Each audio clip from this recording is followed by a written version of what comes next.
Acho que foi, né? Não apareceu nada de gravação aqui para mim, não. Ah, tá. Agora Gravação inicial. vou compartilhar.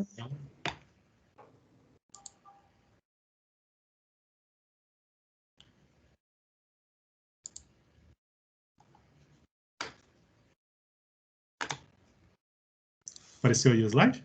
Sim, apareceu. Tá ótimo.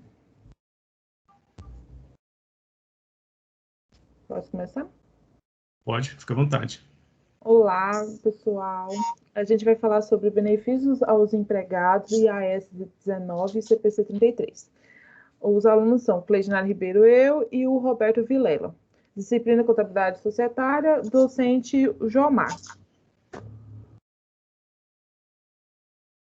A nossa agenda é sobre histórico da norma e recepção no Brasil, o objetivo e o alcance, os benefícios de curto prazo, distinção entre PDB e PCD, a contabilização do PCD, a contabilização da PPC e outros benefícios a longo prazo, benefícios rescisórios, CPC e PME e diferença entre IAS 19 e CPC 33. Vamos trazer um artigo internacional, as considerações finais e a bibliografia.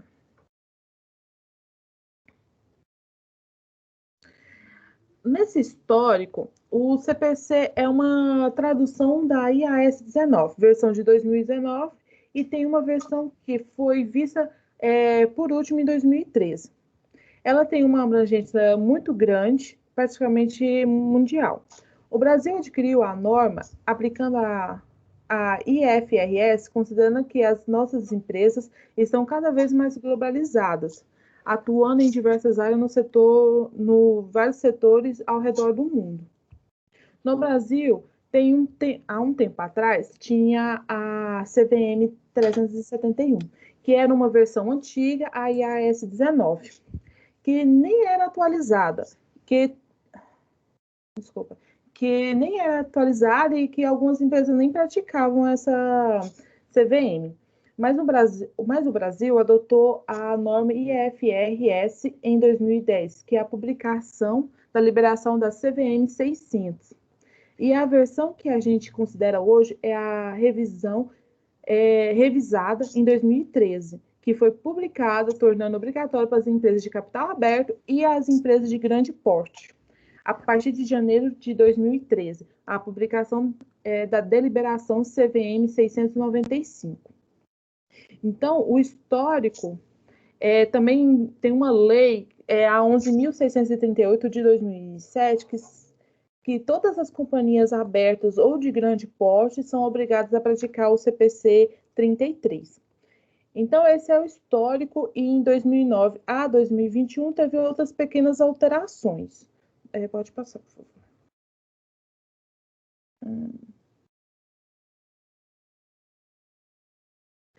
O objetivo, o alcance e objetivo desse pronunciamento. O objetivo é prever a contabilização e a divulgação dos benefícios aos empregados. Alcance todos os benefícios aos empregados, exceto pagamento no alcance do IFR2, pagamento baseado em ações, e as demonstrações planos de benefício ao empregado ou fundos de pensão, tratado no IAS 26.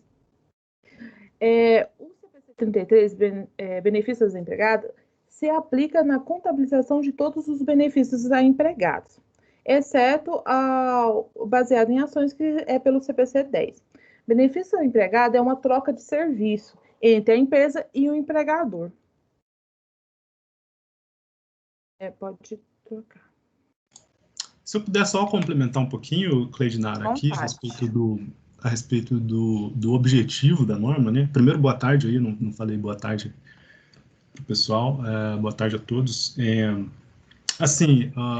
Na verdade, o espírito desse CPC é garantir aí, resguardar o princípio da competência, né? Ou seja, o CPC busca assegurar aí que os fluxos de pagamento atuais relativos aos qualquer tipo de plano de benefício, qualquer tipo de benefício ao empregado, eles tenham a eles atrelado, né, o reconhecimento de um passivo ou de um ativo, né, correspondente, né, que vai ser liquidado lá no futuro, né, um benefício ao empregado, geralmente esses planos de mais longo prazo, eles são liquidados geralmente muitos anos depois da prestação do serviço, né, então o serviço é prestado hoje, né, e se cria um passivo que vai ser liquidado daqui a 20 anos, por exemplo, então a ideia é que se resguarde o princípio da competência, né, no sentido de, da mesma forma que você reconhece a despesa, nesse momento atual, né, no exercício corrente, você também reconhece esse passivo que vai surgindo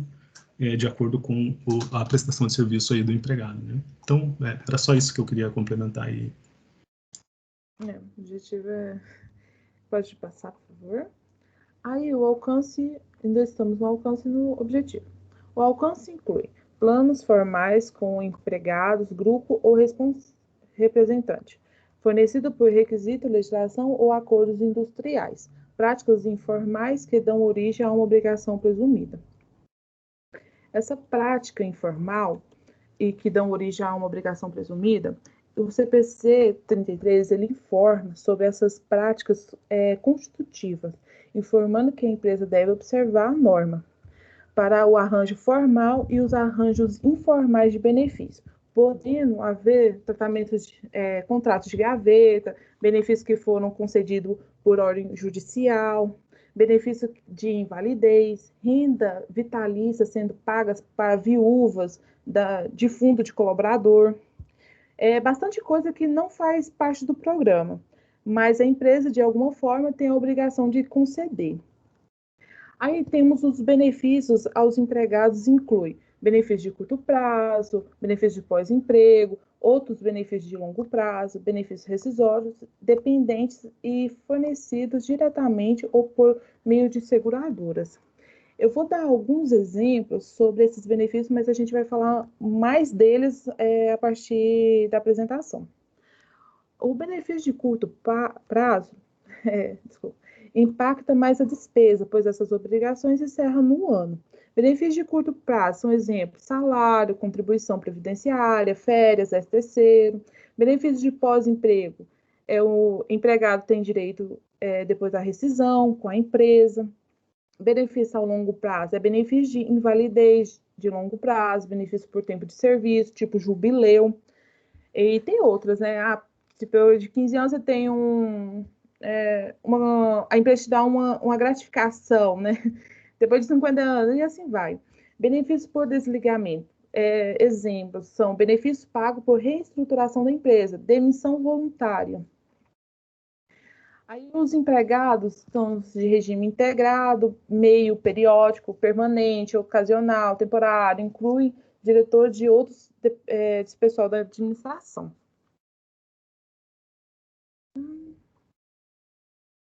Benefício de curto prazo aos empregados.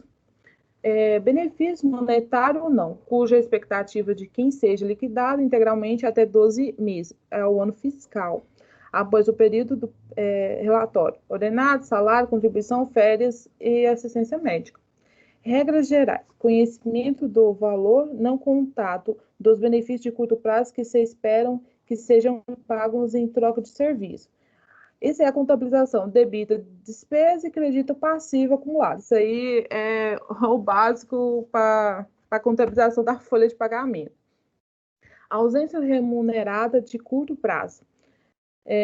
Acumulativa, reconhecimento período, aquisição de direito. Não acumulativa, quando as ausências ocorrem. Necessário assumirem o custo esperado do direito não exercido no final do período. Ausência acumulativa. PL bônus, reconhecimento do custo esperado, ser obrigação de presente, legal ou presumida. Estimada confiável pode ser feita. Despesa e não contribuição de lucro. Pode passar.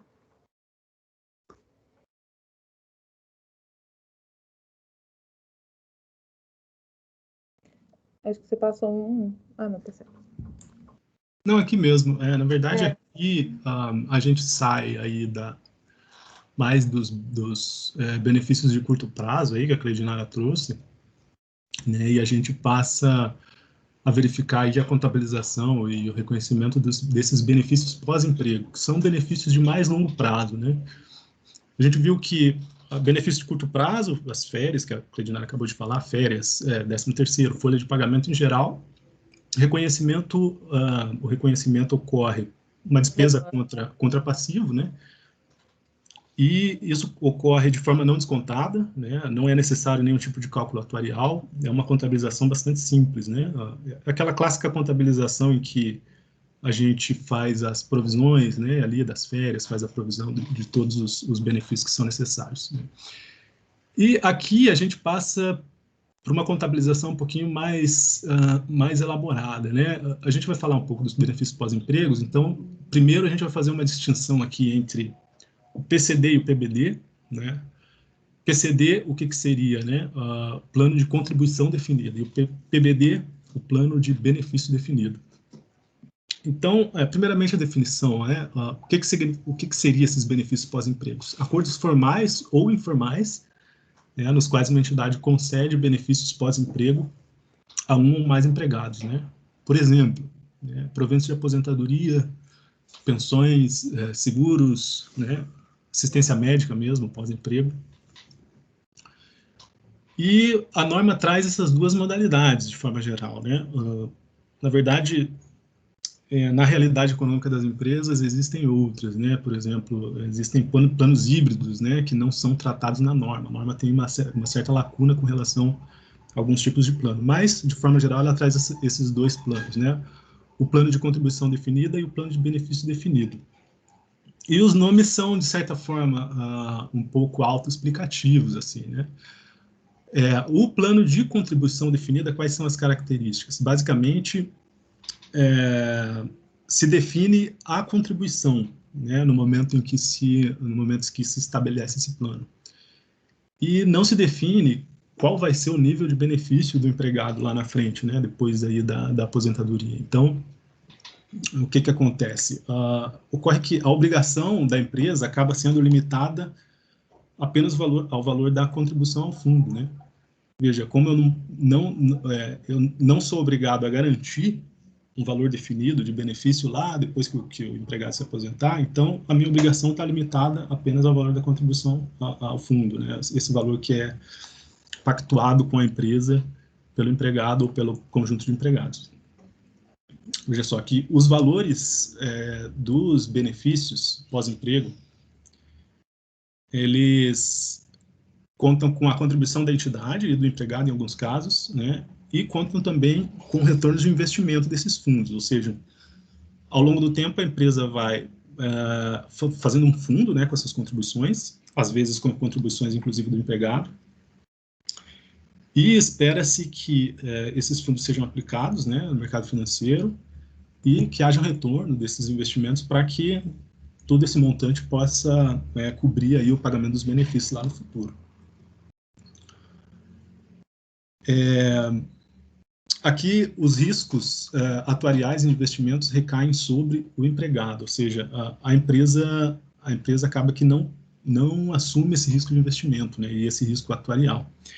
Basicamente, o que seria o risco atuarial, né? O risco atuarial, basicamente, você precisa prever exatamente quanto que vai custar esses benefícios no futuro, né?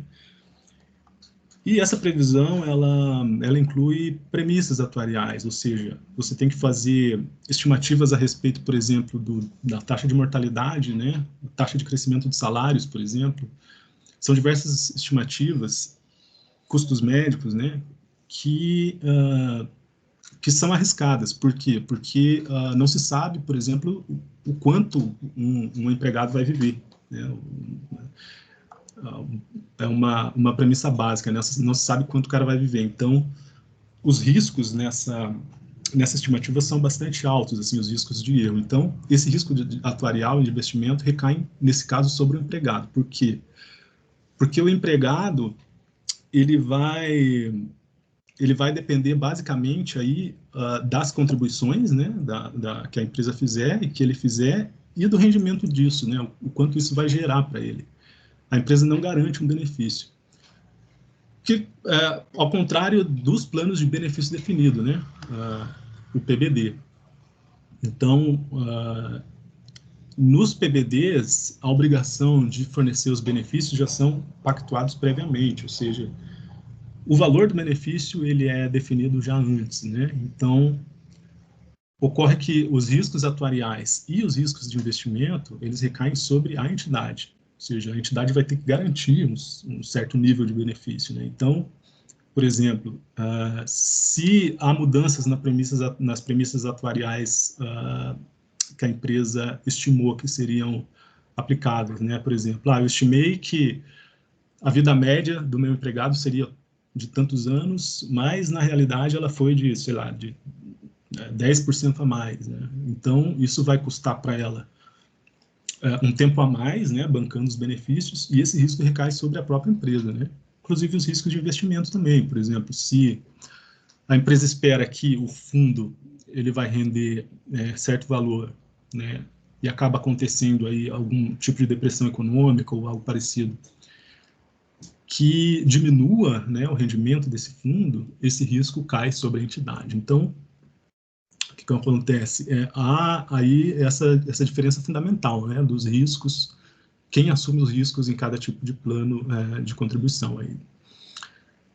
E a definição, né, se um plano ele é de contribuição definida ou de benefício definido, depende basicamente da substância econômica do plano, ou seja, quando a empresa fecha esse acordo, né, com o empregado, grupo de empregado ou grupo de empregados, tem que se olhar os acordos, né, se olhar os termos do contrato, olhar basicamente a substância econômica do plano para se definir em qual das categorias esse plano vai ser enquadrado.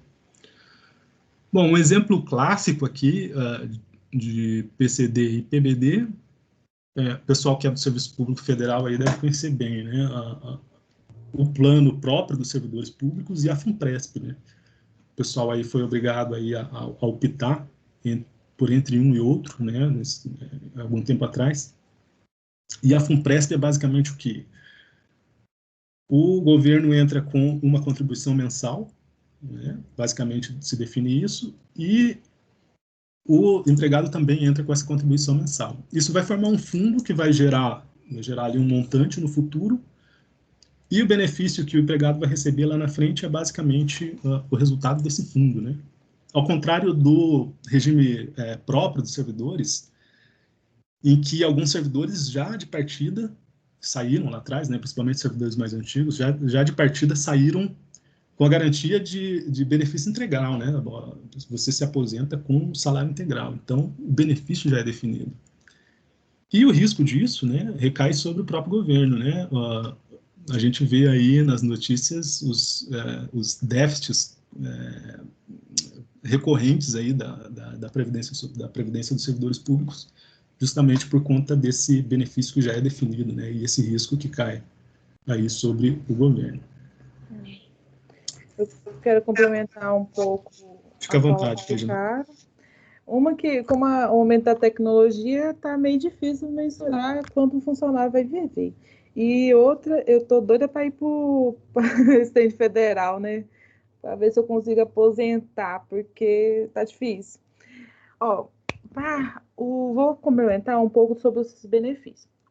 O impacto para as empresas são os benefícios definidos, que pode variar, e a empresa responde pelas perdas e ganhos do fundo. Já a contribuição definida é a empresa que arca com uma porcentagem sobre os benefícios e os empregados também, havendo oscilações pelo pagamento da empresa.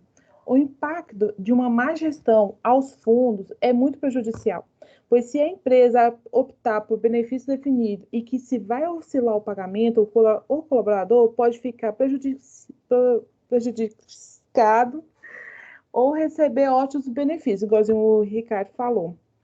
Tudo depende do tempo e de sua gestão, pois o risco é total do colaborador, pois o fundo tem a possibilidade de investir os recursos. Como esse risco é do colaborador e o fundo pode pegar muito bem esse dinheiro e investir em outras ações e outras, ou sem eles não assumem responsabilidade. Então, é muito complicado essa parte. Pode. Exatamente, Cledinara, concordo. Assim, o risco, no caso Da má gestão, né? da contribuição definida, acaba que os empregados estão sujeitos a essa questão, né? Porque as contribuições que eles fazem, a contribuição que a empresa faz em nome dele, Uhum. fica sujeito aí à gestão de um fundo, né? E a gente vê alguns exemplos meio estranhos, né? O exemplo do Fundo dos Correios, há um tempo atrás, que teve aí alguns problemas, até o fundo da Petrobras, né? Dos servidores da Exato. Petrobras aí, que teve dúvidas a respeito da qualidade da gestão, né?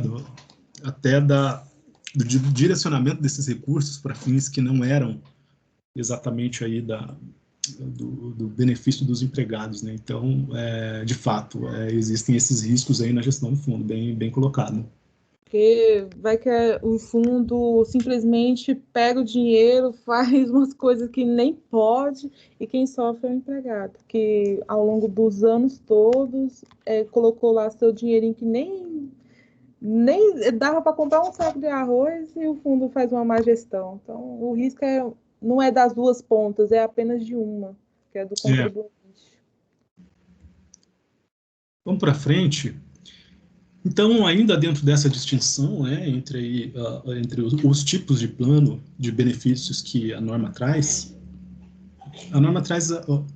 a distinção entre os planos multipatrocinados, né, que são o quê? Basicamente são planos de benefício definido ou de contribuição definida, pode ser os dois, né, exceto os planos públicos, que reúnam ativos contribuídos aí por diversas entidades, né, que não estejam sob controle comum, né, por exemplo, não seja uma subsidiária e uma controlada, por exemplo, né, uma controladora e uma controlada, e que também esses fundos são utilizados para conceder benefícios a empregados de mais de uma entidade, né? Então, assim, não se tem uma distinção muito clara aí da entrada de recursos e da saída de benefícios, né? Então, quando a empresa se dá conta de que participa de um plano de benefícios, do plano de benefício definido multipatrocinado, né? Como que ela vai fazer a contabilização disso? Ou como que ela vai registrar, né, esse plano? Tem que se olhar para a suficiência das informações do plano, né? Ou seja, se as informações são suficientes para segregação, a entidade deve contabilizar a parcela proporcional aí da sua obrigação de benefício definido, dos ativos do plano e do custo associado ao plano, né? Quando essas informações são insuficientes, né, ou seja, você não consegue diferenciar entre o que faz parte de uma empresa e o que faz parte de outra, a entidade contabiliza aí esse plano de benefício definido como se fosse um PCD. A gente vai ver um pouquinho mais na frente que a contabilização entre esses dois modelos são bem diferentes, né? Então, a empresa aí considera como se fosse um PCD caso não haja informação suficiente. A norma traz também que mesmo se a empresa reconheça aí esse PBD multipatrocinado como um PCD, né, plano de contribuição definida, havendo ativos ou passivos, déficits ou superávites, né, é necessário que se reconheça um ativo ou um passivo, né, se houver déficit ou superávit, né, desde que haja acordos contratuais para cobertura, né, desse superávit, para cobertura desse déficit ou para a distribuição desse superávit, né? Então, é necessário que se faça o registro.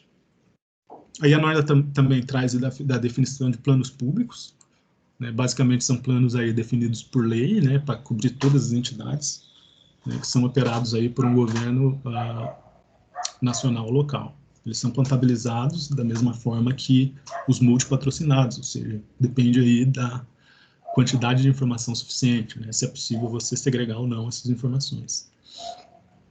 E a norma também traz aí planos com risco compartilhado entre entidades sob controle comum. Como eu falei, planos compartilhados entre uma controladora e uma controlada, né? Então, a regra é que se separe, né, a contabilização desses planos. Entretanto, se isso não for possível, o empregador patrocinador, né, ele reconhece o plano como um todo. A norma traz esse detalhe. Eu acho que aqui é isso. Vamos avançar. Bom, então, definidos aí os planos, né, os tipos de planos que a norma traz, passamos aí a contabilização, o reconhecimento e a mensuração desses planos, né. Veja só, começando pelos PCDs, o PCD tem uma contabilização mais simples, né, dado que, como eu falei, a obrigação da entidade está limitada aí às contribuições que ela é obrigada, a contabilização é direta, né, sem a necessidade de premissas, né. No PCD você não precisa imaginar quanto o empregado vai ganhar lá na frente, né? Qual que vai ser a sua obrigação de pagar lá na frente. Por quê? Porque a minha obrigação está limitada, né? Exatamente ao valor da contribuição que a empresa faz. Então, sem risco de ganhos ou perdas atuariais, e a obrigação é mensurada em bases não descontadas, ou seja, o valor exato que a empresa paga mesmo, né? Não é necessário nenhum tipo de valor presente, cálculo de valor presente.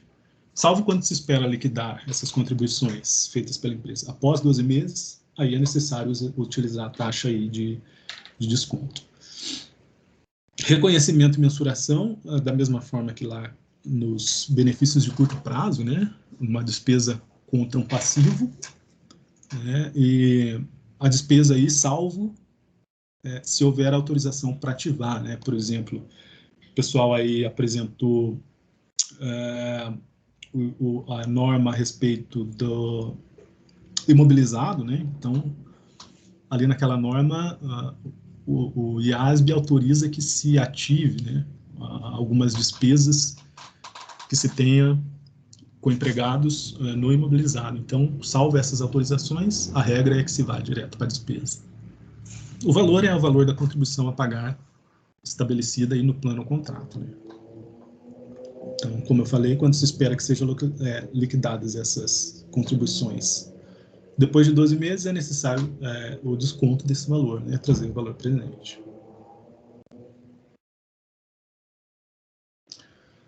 Continuando, então, vimos que o plano de contribuição definido é a contabilização mais simples, né?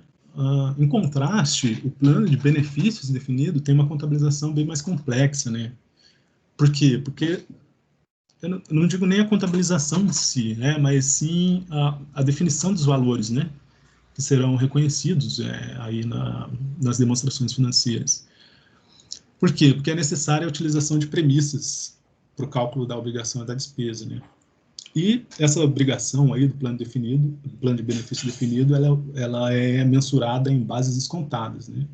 Por quê? Porque a liquidação pode ocorrer muitos anos aí após a prestação de serviço, ou seja, o empregado presta um serviço hoje e ele adquire um direito a uma parte do benefício que ele vai receber daqui a 20 anos, por exemplo, né? Então, o reconhecimento desse valor no passivo que ele está ganhando hoje e vai gozar há muito tempo na frente é um processo bem complicado de se fazer. Então, essa é a principal diferença na contabilização, né? O reconhecimento e mensuração desses valores, basicamente, eles comportam 4 passos, né? Determinação do déficit ou superávit, determinação do passivo ou ativo líquido do benefício definido, determinação dos valores a serem reconhecidos em lucro e prejuízo e, por último, determinação da remensuração do passivo líquido para outros resultados abrangentes. A gente vai passei meio rápido aqui, mas a gente vai olhar cada um deles com um pouquinho mais de detalhe. Trouxe a questão do atuário também, né? Veja, a definição desses valores e dessas premissas é um negócio complicado, né? É necessário um conhecimento específico. Entretanto, a norma não exige um atuário, né? Ela incentiva. Mas entendo que, dependendo aí do porte da empresa, acaba sendo muito difícil, né, você fazer essas estimativas aí sem um atuário independente atuando, né? Então, vamos lá. Então, o primeiro dos 4 passos aí, né, para mensuração e contabilização aí do plano de benefício definido. Primeiro, determinação desse déficit ou superávit, né? Essa determinação passa basicamente por 3 passos, né? Primeiro, é necessário que a empresa aí estime o custo final desse benefício auferido pelo empregado pela prestação de serviço, ou seja, o que efetivamente ele adquiriu, né, prestando o serviço até hoje. Qual o valor que ele adquiriu?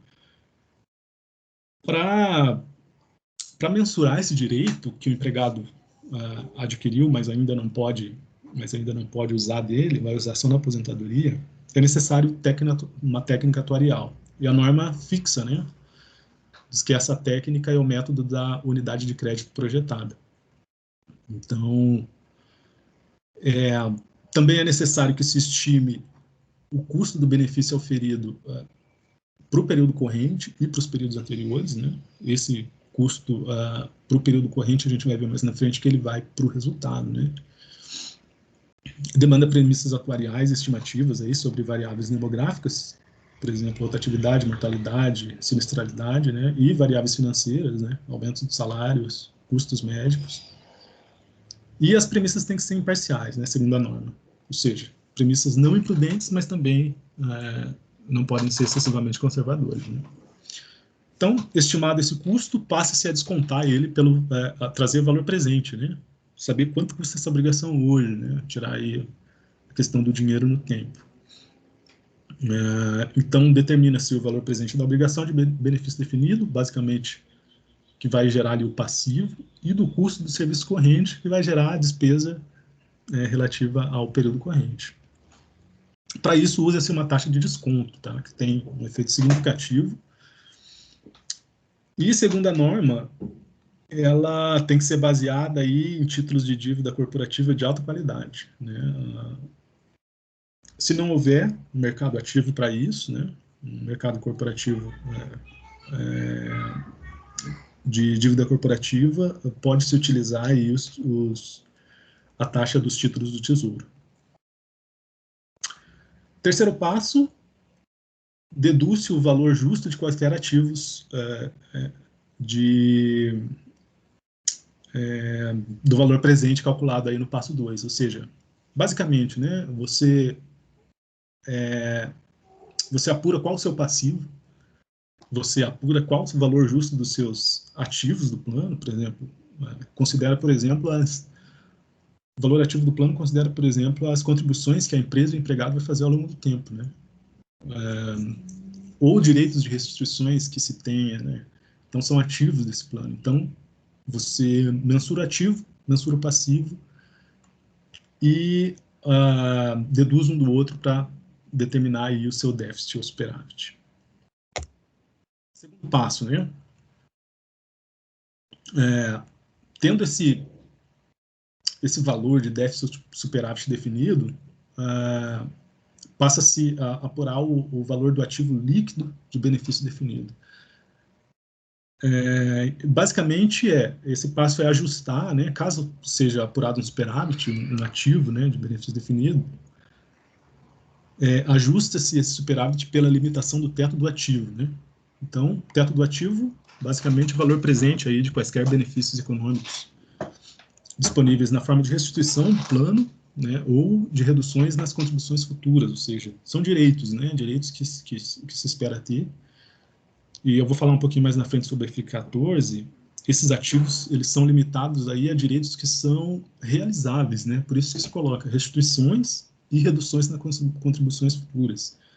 Ativos relativos a ganhos em premissas atuariais, por exemplo, que não sejam esses dois tipos aqui, restituições ou reduções, eles não podem ser considerados como ativo, né? Então, basicamente isso. Então, o ativo de benefício líquido será o menor aí entre o superávit, né, que a gente definiu ali, e esse teto do ativo, né, que se calcula.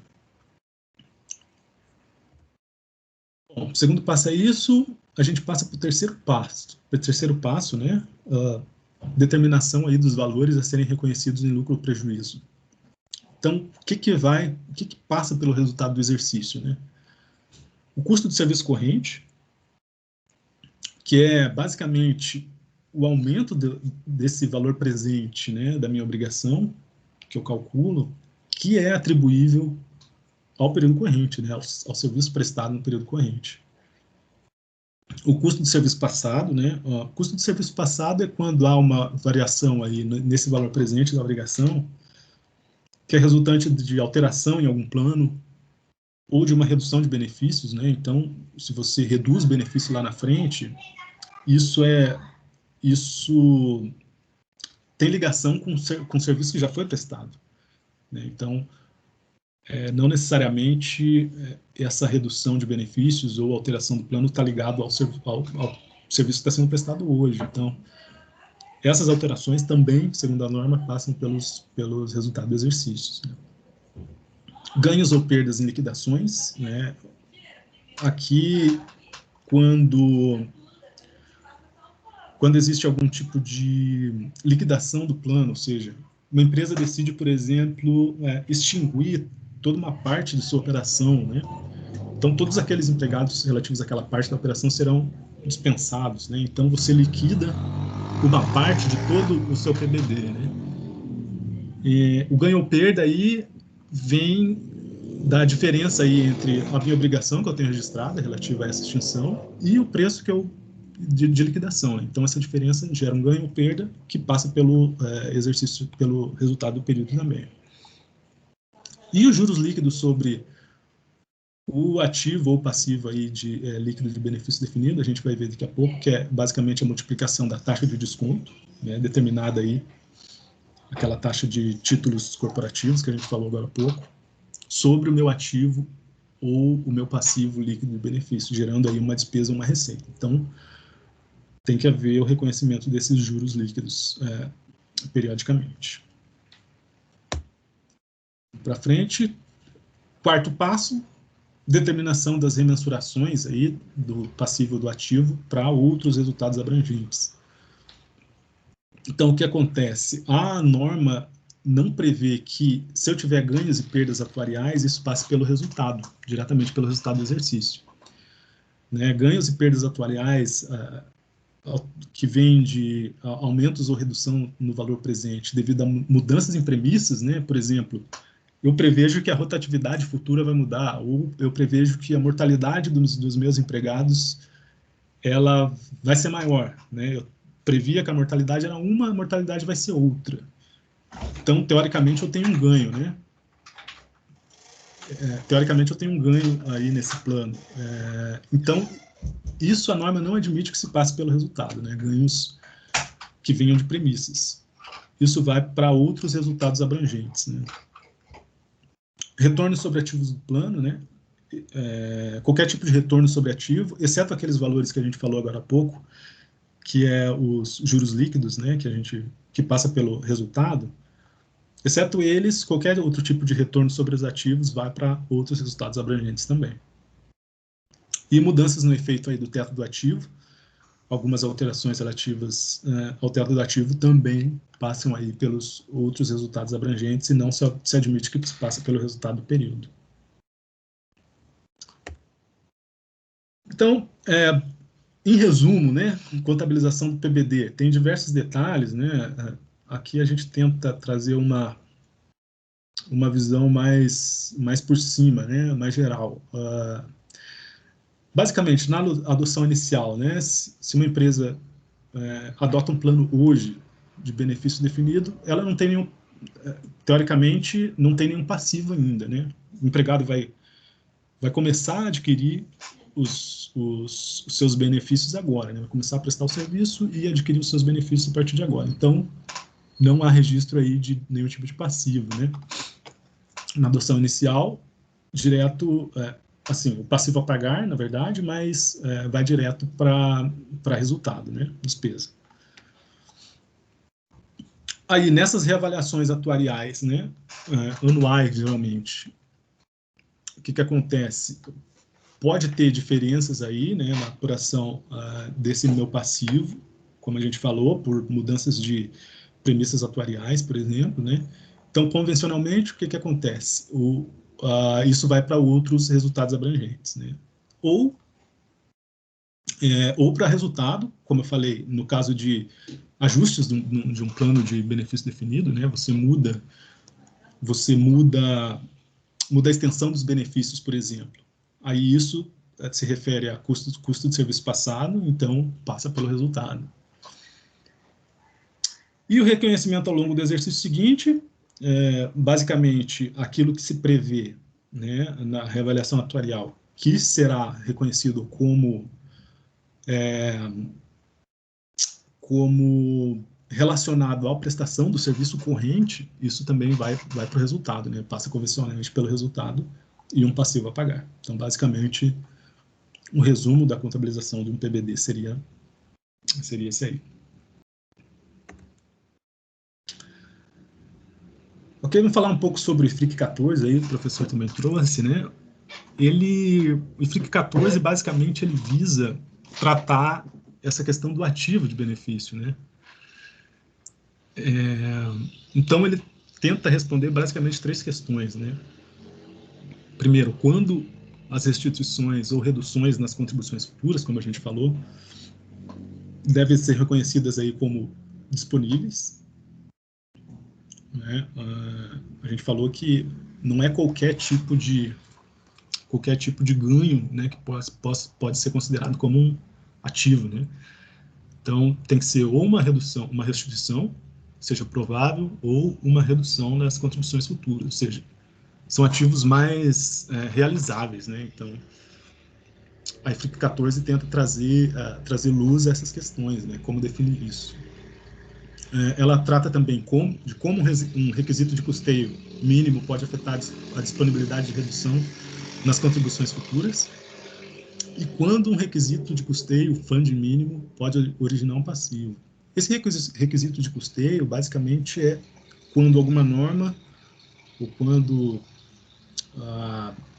alguma lei estabelece que deve haver um custeio mínimo pela empresa, né, nos planos de benefício definido, ou seja, a empresa não pode contribuir com aquilo que ela quer, ela tem um valor mínimo, né? Mesmo se ela entenda que se ela contribuir com 100 por mês para garantir um benefício lá na frente, vou contribuir com 100 para garantir um salário mínimo para o meu empregado. Pode ser que uma lei diga, não, você vai contribuir com 120, né? Porque isso garante ao seu empregado lá na frente que ele tenha o que você prometeu. Então, assim, há uma imposição de custeio mínimo. Então, a IFRIC 14 tenta trazer luz aí a essas questões, né? Então, a entidade deve determinar aí a disponibilidade de restituição ou reduções de acordo com os termos e condições do plano, né? Então, tem que olhar novamente para a substância econômica do plano, né? E a norma considera que o benefício econômico na forma de restituição ou reduções nas contribuições futuras, ele fica disponível se a entidade puder realizar em algum ponto, né, durante a vigência do plano ou mesmo quando os passivos do plano forem liquidados. Então, nesses momentos aí a norma considera que é possível se determinar que haja, né, uma restituição ou uma redução nas contribuições futuras do plano. Aqui só mais alguns detalhes, né, sobre esses 2 pontos-chave da IFRIC 14, restituição e a redução da contribuição. A restituição, né, ela é considerada disponível quando a entidade tem um direito incondicional a essa restituição, né? Então, durante a vigência do plano, assumindo a liquidação gradual, né, desses passivos ao longo do tempo, ou assumindo a liquidação plena em um único evento, ou seja, com o encerramento do plano. Então, considera-se disponível nesses momentos, né? E a entidade deve mensurar aí o benefício econômico disponível como restituição, como valor do superávit no final do período das demonstrações contábeis, que a entidade tenha direito de receber como restituição, ou seja, apurou-se que há uma restituição, né, que é uma restituição que seja provável, então mensura-se como o valor do superávit, né, dessa restituição no final do período das demonstrações contábeis. E com relação ao ativo relativo a reduções nas contribuições, né, não havendo requisito de custeio mínimo, o benefício econômico disponível como redução é considerado aí como custo de serviço futuro para a entidade para cada período ao longo do que for mais curto, né, entre a vida esperada do plano e a vida esperada da entidade. Ou seja, basicamente considera-se como redução na contribuição aquilo que se espera contribuir, né, durante toda a vida do plano ou durante toda a vida esperada da entidade, né, o que for menor. Então, basicamente é isso aí, em linhas gerais, o que traz a IFRIC 14. Na verdade, a IFRIC 14 traz assim, um tema bem árido, né? É difícil até de explorar muito bem essas questões, porque é um tema árido, né? Que é bem específico, né? A respeito ali das questões de ativo de benefício. Mas, em linhas gerais, é basicamente isso aí. Bom, então, falamos dos benefícios de curto prazo, a Cleidinara trouxe, falamos dos benefícios aí de longo prazo, PCD e PBD, que eu trouxe, né? E a outra modalidade de benefícios são esses que a norma chama de outros benefícios de longo prazo, né? Basicamente, o que, né, que são esses outros benefícios que não estariam nesses outros que eu acabei de citar? São benefícios que se espera liquidar após, né?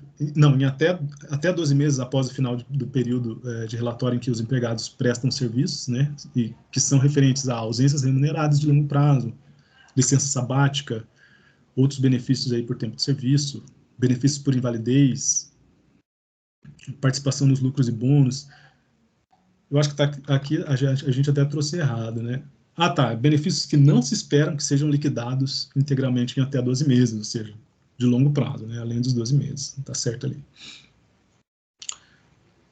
Então, regra geral, esse tipo de benefício, que são benefícios de longo prazo, mas não estão incluídos nas outras modalidades, eles são basicamente reconhecidos da mesma forma que o que a gente falou até agora, né?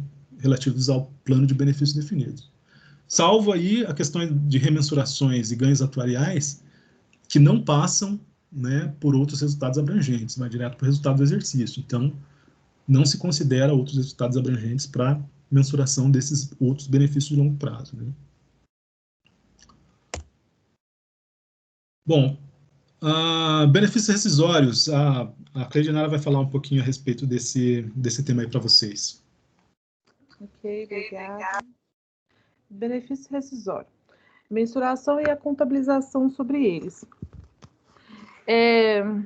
O benefício rescisório é o que ressalta a decisão de uma entidade de rescindir o contrato de trabalho ou da decisão de um empregado de aceitar uma oferta por parte da entidade de benefício, que é aquelas rescisões voluntárias. A empresa abre, né?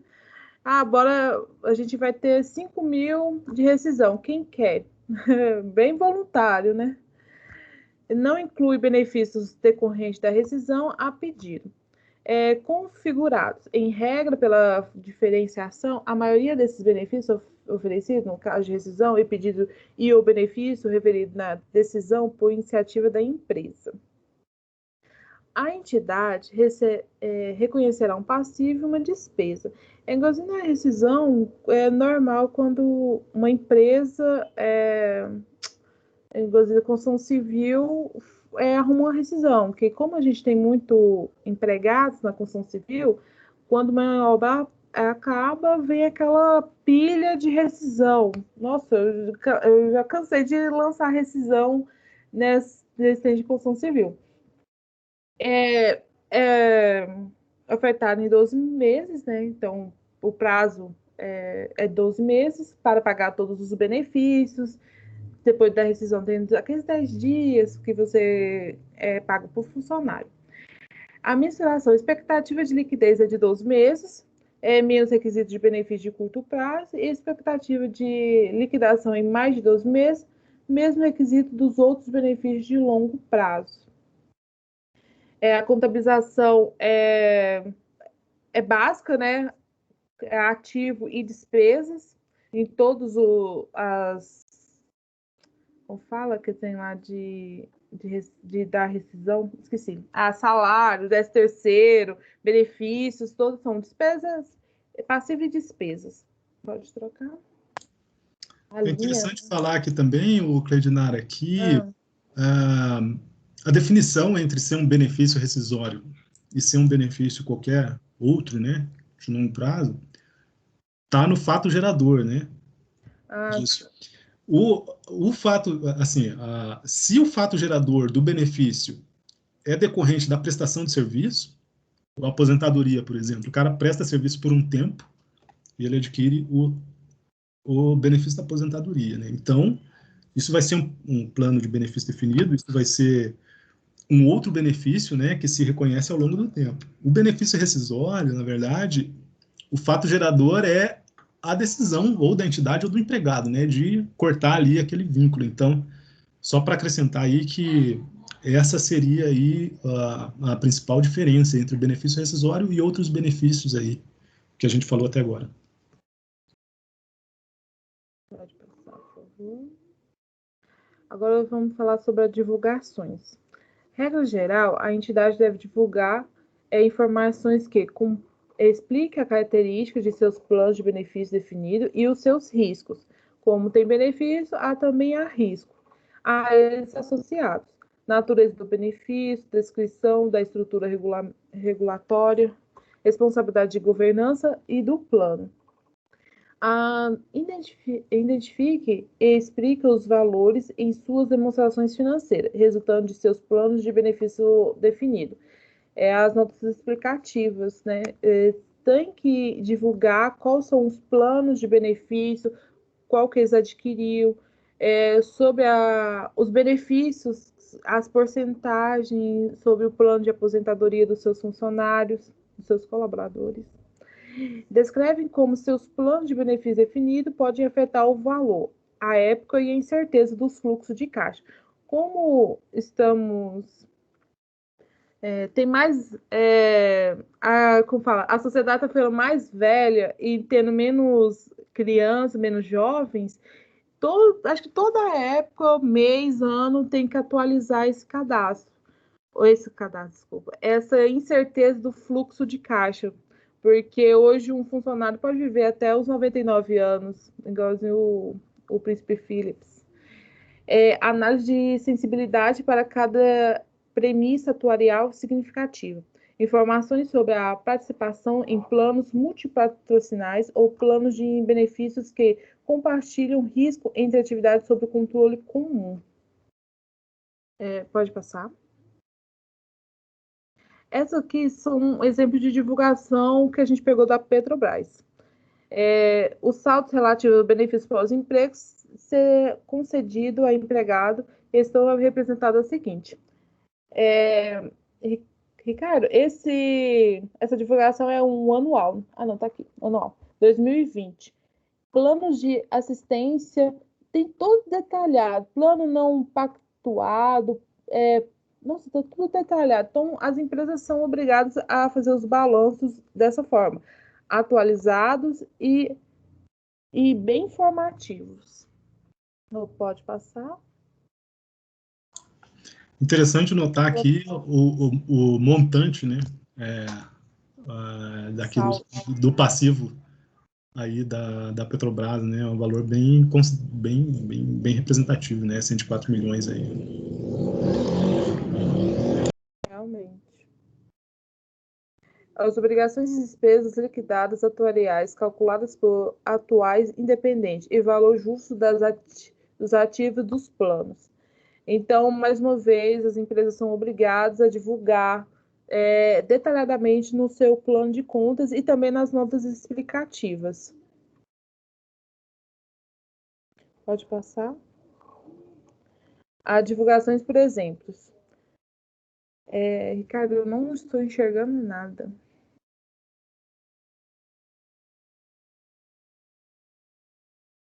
Deixa eu pegar meu slide aqui.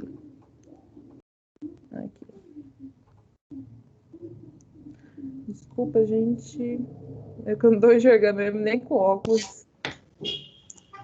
Essa divulgação é o valor presente das obrigações do VPO, da Petrobras. Essa divulgação foi feita em 2020, efetuada a atualização das premissas sobre o valor presente das obrigações do plano de pensão de saúde. Esse plano de pensão de saúde, o cálculo atuarial dele é muito confuso. Eu tentei estudar para ver como funciona, é muito complicado. Reflete basicamente os ganhos atuariais da premissa por experiência, em destaque para a saída de participante, porque esse plano de saúde, essa pensão, pode ser após o seu desligamento da empresa. E tem esse benefício também. Além de você ter um plano de saúde durante o período na empresa, quando você aposenta, a empresa, depende do plano, pode pagar uma porcentagem para você ter o plano de saúde. Então, isso também é tudo contabilizado nas notas explicativas e também no balanço. Pode passar, por gentileza. Aqui também é interessante trazer o que a Petrobras trouxe aqui, né? As principais premissas atuariais aí, né? Eu acho que isso aqui é uma das divulgações principais da norma, né? Por exemplo, quais as tábuas né, de vida que a empresa utiliza, por exemplo, né? Aqui tem até as inscrições, o pessoal que conhece mais de atuária aí vai ter mais facilidade aqui, mas basicamente se divulga quais são as premissas, né? O que se considera aí como premissas para o cálculo desses passivos, né? Que tem, geralmente, essas premissas têm um impacto grande aí no valor do passivo que a empresa vai registrar. Então, muito importante a divulgação aí dessas premissas, né? E exigida pela norma. Ok. Benefício empregado na pandemia. Como houve a pandemia em 2019, teve muitas alterações. As empresas grandes, abertas ou de grande porte, teve que ter a sua adequação à norma, sem fugir da norma, e sem prejudicar o colaborador e a si próprio. Então, esse aí que a gente pegou foi de uma representação da KPMG. Vou divulgar para vocês, que eu achei muito interessante, apesar que eles divulgaram isso em abril de 2020. Com as incertezas vindas pela pandemia, muitas empresas precisam buscar algumas alterações ou introduzir novas políticas de remuneração, conforme o pronunciamento do CPC e AFR. Pode impactar alguns eventos, mensuração do benefício e alterações na política de remuneração. Pode também impactar os benefícios de curto prazo, pós-emprego, longo prazo e sobre o desligamento. Como nessa pandemia, várias empresas, grande ou de pequeno porte, teve alguns desligamentos ou as demissões voluntárias, impactaram muito sobre os benefícios pós-emprego. Diminuição na taxa de aposentadoria, as pessoas aposentando mais cedo. Então, teve muitas oscilações e as empresas teve que quebrar esse paradigma sobre os seus benefícios, imposto colocado pelo colaborador. Pode mudar. E lá na KPMG, que eles divulgaram, tem umas ações que podem ser tomadas pela administração. Isso aqui é alguns exemplos, mas tem outros. Considerar o impacto econômico e social. No Brasil impactou muito, mas foi depois de março de 2020 e em 2021 está pior. Então, esse impacto social e econômico tem que averiguar, avaliar quando reconhecer uma despesa, se realmente no futuro é uma despesa ou se pode reconhecer em outra forma. Para evitar a tributação, essa foi boa, desculpa, atualizar as estimativas. Hoje a estimativa do brasileiro cresceu ou está diminuindo devido à pandemia, os jovens, os idosos que sofrem mais com a pandemia. Então, sempre tem que atualizar as estimativas. Preparar as demonstrações financeiras considerando um relatório atuarial. fazer como o Ricardo falou antes, os cálculos atoriais, aquela etapa 1, 2, 3. Então, sempre tem que deixar atualizado as demonstrações financeiras, por causa do fluxo de caixa e outras coisas. Com esses relatórios, ver o reflexo relevante das demonstrações. Como algumas empresas teve um impacto maior na economia, de perder cliente, perder receita, perder até mesmo os funcionários. Então, com esses relatórios, tem que ver o reflexo. Como teve 2020 com 2021? Algumas empresas, como o impacto são maiores, eu acho, como uma contadora, que eles revêem isso mensalmente. Pelo menos a minha que eu trabalho, ela vê mensalmente isso. Com o impacto da pandemia, afetou a construção civil. E o trem não foi bom para a construção civil, porque ela desceu. E atualizar a estimativa dos prêmios. Todo mês ou todo semestre dá uma gratificação, distribuição de lucro para os colaboradores. Não, tem que atualizar esse prêmio. Para mais ou para menos, se o rendimento está bom. Avaliar as modificações sobre pagamento baseado em ações. Como algumas ações caíram e outras despencaram, tem que avaliar isso, se ainda compensa oferecer para o colaborador os pagamentos baseados em ações. Você quer falar alguma coisa, Ricardo?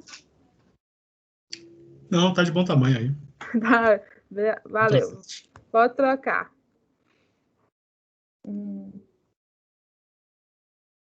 Agora a gente vai falar sobre o CPC e a PME. Desculpa. A principal diferença para planos de benefício definido, a possibilidade de utilização de simplificação da mensuração da obrigação de benefício definido. Se a entidade não for capaz, sem custo ou esforço indevido, de utilizar a metodologia de crédito e unitários projetados. Ignorar os aumentos de salários futuros, apesar que alguns salários são pela contribuição, pelo piso estimado, e se assume que os salários atuais, deixa eu aumentar aqui para mim, atuais se manterão até a data que se espera que os empregados atuais começam a receber benefícios pós-emprego. Isso mais é o governo que faz, né? Congelar salário de enfermeiro por 15 anos. Isso aí. Ignorar o serviço futuro dos empregados atuais. Isso é, assumir o fechamento do plano para os empregados existentes, bem como para quaisquer novos empregados.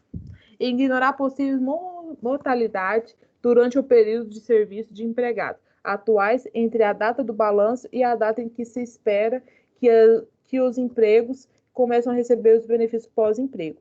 Isto é, assume que todos os empregados atuais irão receber os benefícios pós-emprego.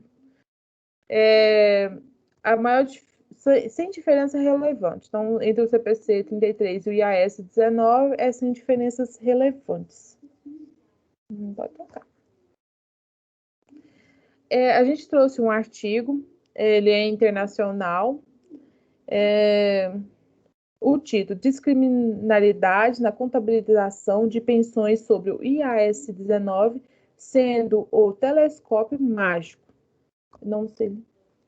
Objetivo: dada a subjetividade inerente à definição das premissas atuariais, verificar, utilizar regressões múltiplas e se os gestores aplicam o Magic Telescope para a avaliação dos passivos do Reino Unido, no sentido de submeter seus valores por meio de análise de 350 empresas no período de 2005 a 2009. Resultado: o resultado da pesquisa é confirmar a hipótese de que algumas companhias parecem utilizar a disciplinariedade de modo a reduzir os passivos e benefícios reportados das demonstrações financeiras, especialmente as premissas ligadas à inflação futura esperada sobre os salários. O Brasil é engraçado sobre a inflação do salário, né? A inflação está lá em cima e o salário está lá embaixo. Mas que bom que o Reino Unido usa. recomendações. O IASB poderia fornecer guindaste mais explícito a respeito de premissas aceitáveis, apesar do escopo em normas mais principiológicas.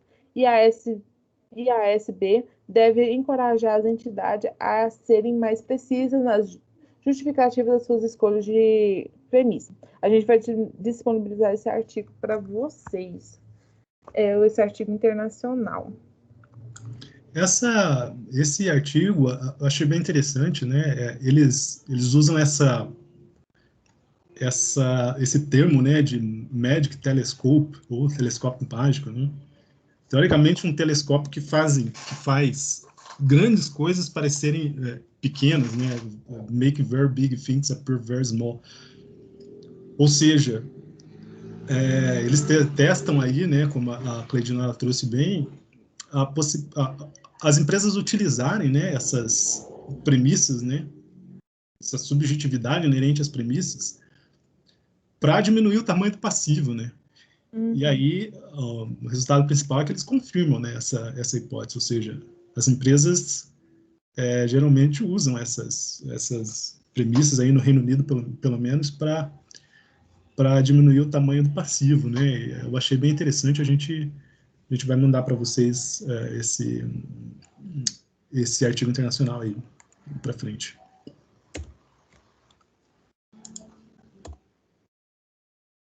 Bom, aqui nas considerações finais, né? A gente trouxe mais questões aqui do que especialmente considerações, né? O pessoal aí discutir, né? O custo-benefício de previsões acuradas, né? Será que é vantajoso para a entidade? Porque você está prevendo um passivo que você vai ter daqui, sei lá, 20 anos, né? Quanto mais acurada essa previsão, mais custoso, né, para as entidades. Então, poxa vida, até que ponto isso vale a pena, né? Igual a gente trouxe aí também nesse artigo. A subjetividade nas premissas pode abrir portas aí para o gerenciamento abusivo dos resultados, né?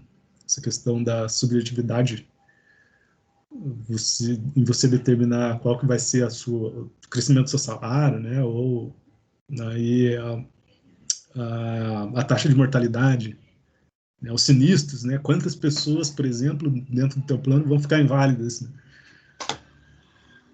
Você determinar isso é um pouco complicado, né? E isso aí tem impacto nos números, né? Então, será que isso pode gerar aí gerenciamento abusivo de resultados, né? E aí, bom, diferença de premissas adotadas entre companhias do mesmo ramo, será que pode prejudicar a comparabilidade, né? Por exemplo, a Petrobras adota aquelas que a gente trouxe, né? Premissas. E aí outra empresa que trabalha no ramo de gás, a Petrobras não é um bom exemplo, porque eles têm meio que monopólio, mas uma empresa que tenha uma competidora, né? Será que eles considerarem premissas diferentes pode prejudicar aí a comparabilidade entre uma e outra, né? O investidor vai chegar aqui, vai olhar aquele número, e aí, será que ele vai conseguir comparar, né? O mercado de títulos de dívida corporativa, né, pode ser considerado de alta qualidade aí para embasar a taxa de desconto, né? A norma traz que, em regra, tem que ser o título de dívida corporativa, mas, puxa vida, será que aqui a gente poderia considerar o nosso mercado aí de debêntures, por exemplo, como uma base aí para a taxa de desconto, né? Aí a gente trouxe mais questões aí para o pessoal levar em conta aí no momento do debate do que considerações mesmo. Se quiser complementar com alguma coisa, Cleidinara. Não, eu só aguardar segunda-feira. E aí a nossa bibliografia básica, né? E assim, aí ficamos à disposição aí, qualquer dúvida, qualquer comentário adicional, estamos à disposição. Se não tiver mais nada para acrescentar aí, a gente pode encerrar, Cleidinara. Então, beleza. Então, tchau para vocês, até segunda. Obrigado, tchau, tchau, até segunda aí. Tchau, gente. Tchau.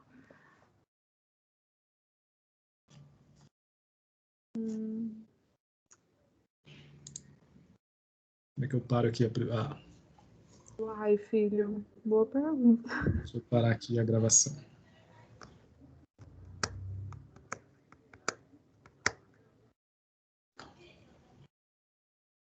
Deu certo? Ainda não. Eu tenho que clicar no lugar certo aqui, porque perder Perdeu. essa gravação aqui é um problema. Olha, quando eu gravei do outro grupo, eu faço as coisas tudo na hora. Eu não sei, não lembro. Ah, tá. Parar a gravação aqui. Vou parar. Ah, tá, valeu. E deu certo parar? Pera aí, deixa eu ver se não tem alguma outra opção aqui. Não, acho que é essa mesmo, parar a gravação ou É isso salvar a mesmo, né? gravação. Parar